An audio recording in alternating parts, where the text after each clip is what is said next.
pessoal, tudo bem com vocês? Eu sou o professor Celso Ramos. Vamos para mais uma aula de biologia. Agora nós vamos falar sobre répteis, tá? Nós estamos estudando os vertebrados, já falei sobre os peixes, os anfíbios, agora os répteis, tá? Nós vamos ver as características gerais dos répteis, a sua classificação, vamos falar um pouco sobre a fisiologia, que é um pouco sobre a nutrição, digestão.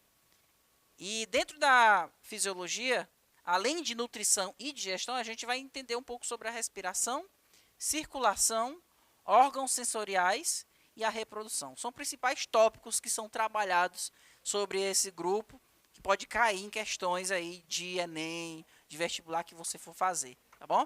Então vamos lá. Quais são as características que um animal tem que ter para que ele possa ser considerado como um réptil, tá? Então, o grupo de vertebrados que conquistou definitivamente o ambiente terrestre foram os répteis, tá? Se você olhar na linha evolutiva, na árvore filogenética, você vai perceber que eles foram os primeiros animais que são considerados 100% terrestres. Por quê? Por causa de algumas características que eles apresentam, que é a presença de pele seca e grossa. Isso faz com que eles tenham uma maior dificuldade de perder água facilmente, tá? Isso é importante. E eles têm ovos com casca. Essa é uma característica que surgiu nos répteis, tá? Ovos com casca. Os ovos com casca eles vai surgir no grupo dos répteis. Sabe aquela história lá de quem surgiu primeiro, o ovo ou a galinha? Pois é, na biologia acredita-se que quem surgiu primeiro foi o ovo, né? Porque o ovo com casca ele surgiu aqui nos répteis, né? E, pessoal, essa é uma característica importante porque lá nos anfíbios e nos peixes, os ovos eles não têm casca. Então, os ovos precisam da água ali para promover o desenvolvimento do embrião. Aqui não, o ovo é com casca e dentro desse ovo, esse animal, em processo de desenvolvimento embrionário, ele vai ter lá uma bolsinha cheia de líquido nutritivo, né? Que é o saco vitelínico. O saco vitelínico contém o vitelo, uma substância nutritiva que vai estar ali alimentando o embrião para que ele possa se desenvolver dentro do ovo. Ok? A palavra réptil vem desse significado bem aqui, ó. Réptil significa que rasteja. Geralmente são animais que rastejam. A maioria deles vivem rastejando. Aí, como exemplo de répteis, a gente pode citar lagartos, cobras, né, tartarugas, crocodilos, camaleões. Então, são vários tipos de répteis. A gente vai agora mencionar, além dessas características que eu mencionei para vocês, da questão do ovo, eu vou detalhar um pouco, né? A pele seca e grossa, como eu falei para vocês, que vai trazer essa impermeabilidade é devido à queratina, tá? A queratina que é uma proteína presente, por exemplo, no cabelo. Ela está presente nesses animais também. Só que ela, nesse caso, ela vai trazer essa, como eu posso dizer, essa aspereza na pele, tá? É uma pele impermeável e nós vamos encontrar a presença de escamas e placas ósseas. Escamas nós encontramos, por exemplo, em cobras, tá? São animais chamados escamados. Mas a gente vai encontrar, além em répteis, placas ósseas. É o que eu posso citar, por exemplo, aí, tartarugas, que tem uma placa zona óssea nas suas costas, né? Esses animais eles podem ter também um processo de muda, que é uma troca de pele constante. Por exemplo, cobras, elas costumam trocar a sua pele periodicamente. Os répteis, pessoal, assim como os anfíbios e os peixes, eles são chamados de animais pecilotérmicos. Ou seja, a temperatura corporal desses animais, ela varia, tá? E ela varia de acordo com o ambiente externo. Por isso que pecilotérmico também é sinônimo de animal ectotérmico. Ectotérmico, tá? Você olha na figura bem ali, uma cobra trocando de pele, tá? Eu não coloquei a figura aqui, mas você já deve ter prestado atenção, por exemplo, que crocodilos e alguns lagartos e até mesmo jacarés, eles gostam de ficar tomando banho de sol. Por quê? Porque como eles não produzem calor no seu corpo, né? São animais de sangue frio, eles precisam absorver um pouco de calor do sol para poder acelerar um pouco o seu metabolismo, tá? Cerca de 700 espécies são conhecidas no mundo. 240 espécies só na Amazônia. Aí a gente pode citar como grupos de répteis essas 3 classificações aqui. Esses são os 3 tipos de répteis, tá? Então, nós temos os quelônios, os crocodilianos e os escamosos. Escamoso também é chamado de esquamata. S-Q-U-A-M-A-T-A. Ok? Esquamata são animais escamosos. Aí eu vou falar sobre cada grupo. Quem são os quelônios? Bem, os quelônios, pessoal, são os animais que possuem casco, uma carapaça e um plastrão. Eu tenho, por exemplo, o esqueleto aqui de uma tartaruga, né? As tartarugas, os cágados, né? São animais que são chamados de quelônios, tá? E o jabuti também, ok? Então, veja, ele vai possuir uma carapaça, a sua coluna vertebral ela é fundida com essa carapaça, fica fundida, tá? E ela vai conter aqui, ó, a frente, que é aquela carapaça da frente, chamado de plastrão, ok? Essas são 2 características dos animais quelônios. São animais terrestres e aquáticos. Nós vamos encontrar tartarugas marinhas, né? Vamos encontrar jabutis. Todos eles vão viver em ambiente próximo ao ambiente aquático, tá? Agora você pode me perguntar assim, qual a diferença entre uma tartaruga, um jabuti e um cágado, né? Vamos pensar o seguinte. A tartaruga ela vai ter essa barbatana aqui, que ela é própria para ajudar ela a nadar. O jabuti, as pernas dele parecem um pouco um pé de elefante. Ele consegue andar no ambiente terrestre, tá? O cágado, olha só, o cágado ele tem uma característica interessante que nas patas dele tem essas presas, né? Essas unhas grandes. E o pescoço dele vai se recolher lateralmente. Ao invés de entrar assim, ele entra lateralmente, tá? Umas diferenças assim, bem grotescas para vocês entenderem um pouco da diferença desses animais. Os cágados eles são um pouco mais agressivos, tá? Toma cuidado porque se ele pegar seu dedo, meu amigo, ele arranca, tá? Crocodilianos, quem são? Os crocodilianos, como o próprio nome já diz, são animais semelhantes a crocodilos, são crocodilos propriamente dito, tá? Tem um corpo alongado e eles possuem essa característica aqui, placas córneas. Principalmente os crocodilos, né? Eles têm ali uma plaquinha nas costas dele que é mais dura, crocodilo. O jacaré não, o jacaré ele vai ter ali uma pele mais fina do que o crocodilo, tá? E ele é bem menor. Eles vivem em pântanos, rios e mares, tá? Nós vamos ter aqui oligatorídeos. Apenas os dentes superiores são visíveis quando fecha a boca. Então, os jacarés, tá? Eles vão ter... Qual a diferença de jacaré, crocodilo e gavial? Então, nós vamos ter aqui o jacaré, ele vai fechar a boca e os dentes de cima ficam visíveis, tá? A pele da parte de cima ela é mais molinha, não tem placas córneas. Você olha para um crocodilo, os dentes dele se fecham e se encaixam perfeitamente. Você olha para o encaixe dos dentes dele, é bem encaixadinho, tá? Pode-se ver os dentes superiores e inferiores quando fecha a boca. No jacaré, os inferiores não ficam visíveis, só os superiores. Aqui no crocodilo, os dois, tanto os superiores quanto os inferiores, ficam visíveis. Mas tem um encaixe perfeito.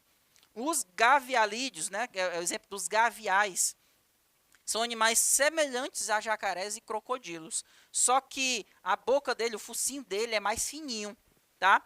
Quando fecha a boca, a maioria dos dentes são visíveis. Esses animais, pessoal, eles são ameaçados de extinção. Então existem poucos animais na natureza, poucos gaviais, tá? Agora falando dos animais escamosos, que são chamados de esquamata, tá? Quem são os esquamata? Já ouviu falar nas cobras e lagartos? Pois é, cobras e lagartos são escamosos. Qual é a característica deles? Como eu já falei, escama, tá? são animais que possuem escamas. Aí a gente pode citar as cobras, os lagartos, os camaleões, ok? São animais que produzem veneno, como no caso das cobras. Então a gente pode ter aqueles que são peçonhentos, tá? Olha, pessoal, em biologia tem uma diferença entre venenoso e peçonhento. O que é um animal venenoso, né? Ou o que é um animal peçonhento? Venenoso, por exemplo, eu posso ter o sapo. O sapo ele tem ali o veneno na pele. Esse veneno, se você entrar em contato, se ele entrar em contato com as suas mucosas, por exemplo, ele pode te envenenar. Então ele não precisa de um órgão para inocular ali o veneno, né? Já os animais que são peçonhentos, eles vão ter o que a gente chama de peçonha. Ou seja, pode ser uma presa ali que vai inocular o veneno, tá? Então é o exemplo das cobras. Então eu tenho cobras peçonhentas e cobras não peçonhentas, por exemplo. Peçonhentas é a serpente que produz veneno e pode inocular esse veneno. Não peçonhenta é a serpente que é capaz de inoculação, mas aliás, ela não é capaz de inoculação, mas ela pode ser venenosa. Então nem sempre uma cobra não peçonhenta, ela não vai ser venenosa, porque ela produz o veneno, mas ela não vai ter a peçonha como ela conseguir injetar. Ok? Vou dar um exemplo aqui para vocês, ó. Eu tenho aqui esses padrões de dentição em cobras, né? Vamos dar exemplo aqui, ó. Algumas cobras que não são peçonhentas, elas não vão possuir uma presa, uma peçonha para estar inoculando esse veneno. Então, quando ela não tem essa presa, a gente diz que ela é áglifa, A de negação, que ela não tem a peçonha. Então, veja, quando você olha para a mordida do animal, você consegue saber se ela é peçonhenta ou não. Então, os médicos, por exemplo, eles podem olhar para a marca da mordida e saber se você foi mordido por uma cobra venenosa ou não. Uma peçonhenta ou não, na verdade, né? Então, aqui, ó, você não vai ter marcação de presas, ok? Já nas cobras que têm uma peçonha, eu vou ter 3 padrões. Eu tenho as opistóglifas, solenóglifa e as proteróglifa. Qual é a diferença? A opistóglifa, ela tem a presa inoculadora posteriormente, fica para trás, tá? Fica na parte de trás da sua arcada dentária. Então, você olha para o padrão de mordida, vai ter um maior furo na parte de trás, na parte posterior, ok? As cobras que são solenóglifa, a peçonha dela fica nessa parte anterior. E esse dente ele é protátil, ou seja, quando ela abre a boca, o dente ele fica expandido. Quando ela fecha, esse dente se esconde, tá? Acontece, por exemplo, em cobras que são altamente venenosas, como a cascavel, ok? Então você vai ver, ó, a mordida dela vai ter o maior buraquinho vai ficar na parte anterior. As cobras que são proteróglifas, né, que são aquelas que têm a peçonha, essa peçonha vai ficar na parte anterior, só que o dente ele não é protátil, né, ele não se recolhe, tá? É o exemplo dessa cobra aqui que a gente vai ver também que, ó, a presa vai ficar na parte anterior. Ok, pessoal? Então, nós temos aqui 4 padrões. Áglifa, opistóglifa, solenóglifa e as proteróglifa. Ok? Ainda falando sobre os animais escamosos, né, os répteis escamosos, nós podemos citar também uma característica interessante das cobras venenosas, principalmente da cascavel, por exemplo. Ela pode ter aqui, ó, um orifíciozinho, além da narina, ela pode ter um orifício aqui chamado fosseta loreal. O que é a fosseta loreal? São cavidades que estão presentes em cobras peçonhentas que funcionam como órgão sensorial térmico. Ela consegue perceber o calor, tá? É como se ela tivesse uma visão infravermelho. Ela consegue perceber o calor, animais estiverem escondidos debaixo da terra, ela consegue detectar o calor do corpo desses animais através dessa fosseta loreal aqui, tá? Com relação à fisiologia, esses animais eles possuem um sistema digestório completo. Isso significa que ela vai ter ali a boca, que vai resultar num tubo digestório, que vai finalizar com uma cloaca. No caso dos répteis, nós também temos a presença da cloaca, que é um órgão que funciona tanto para a reprodução como para a finalização do processo digestório, né? Para a liberação de fezes. Ok, pessoal? Agora, esses animais, eles são animais carnívoros, tá? E por serem carnívoros, são consumidores, tá? Só que uma característica interessante com relação à nutrição é que eles não mastigam, tá? Eles engolem os seus alimentos por inteiro. Quando eles têm que mastigar, é apenas para quebrar o alimento numa porção que caiba dentro da sua boca, tá? Então, a gente pode ter, por exemplo, o crocodilo. Ah, tá, uma outra coisa. São animais que têm mandíbula, então são animais mandibulados, né? Diferente dos peixes que não... Tem umas espécies de peixes que não têm mandíbula, que são animais de boca circular. Aqui eles são mandibulados. A mandíbula ela ajuda o animal a capturar suas presas, principalmente quebrar essa presa numa porção que ele consiga engolir, tá? Vamos lá. Aí, com relação à respiração, a respiração nesses animais é pulmonar. Os pulmões nos répteis ele é mais eficiente. Então, esses animais não precisam de respiração cutânea. Ou seja, não precisa respirar através da pele, como acontecia nos anfíbios. Então, os pulmões eles vão ter esse movimento respiratório graças a movimentos das costelas. Tá? Essas costelas elas vão ajudar no processo de expansão dos pulmões para que ele consiga absorver o ar atmosférico. Ok? Com relação à circulação, esses animais possuem um coração com 3 ou 4 cavidades, tá? Então, dependendo da espécie de réptil, eu posso ter 3 cavidades, como 3 átrios e um ventrículo, aliás, 2 átrios e um ventrículo, tá? Ou até mesmo 2 átrios ou 2 ventrículos, ok? Esse coração aqui, pessoal, ele vai ter uma abertura entre os 2 ventrículos nos répteis. Então, nesse caso aqui, a circulação nos répteis ela vai ser incompleta, porque vai ter uma mistura do sangue venoso com sangue arterial, tá? Como acontecia nos anfíbios.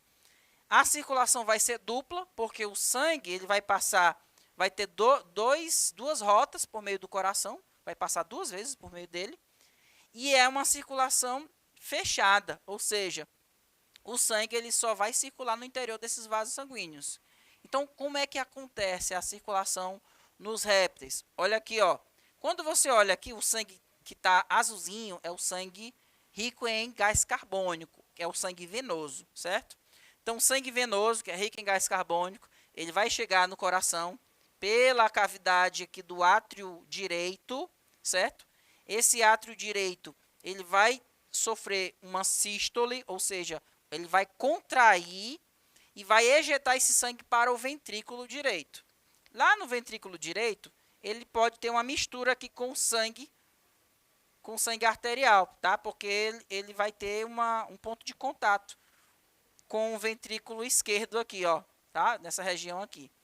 E aí no ventrículo direito ele vai, ó, sofrer uma contração e ele vai jogar esse sangue rico em gás carbônico para os pulmões. Os pulmões, o sangue que está rico em gás carbônico, vai entregar esse gás carbônico para os pulmões e vai receber o oxigênio. Então, ao receber o oxigênio, o sangue que estava rico em gás carbônico agora passa a se tornar rico em oxigênio. Por isso que ele vai ficar vermelho. Quando ele fica vermelho, que ele está rico em oxigênio, a gente diz que ele é um sangue arterial. E aí o sangue arterial volta para o coração, tá? Através do átrio esquerdo, esse sangue ele volta rico em oxigênio, que é um sangue arterial. Aí aqui do átrio esquerdo ele sofre uma sístole, o sangue é ejetado para o ventrículo esquerdo, né? Ventrículo esquerdo. E aqui do ventrículo esquerdo ele sofre uma sístole, que é uma contração muscular, e aí ele é ejetado para o corpo do animal, que está rico agora, o sangue rico em oxigênio, levando esse oxigênio para as células dos tecidos. E lá nos tecidos, as células dos tecidos vão entregar para o sangue o gás carbônico, vai receber o oxigênio desse sangue, né? O sangue deixa de ser arterial, se torna venoso e volta para o coração. E começa novamente. Então, eu trouxe para vocês aqui algumas informações sobre os répteis. Eu espero que vocês tenham entendido, pessoal. Até mais. Tchau, tchau.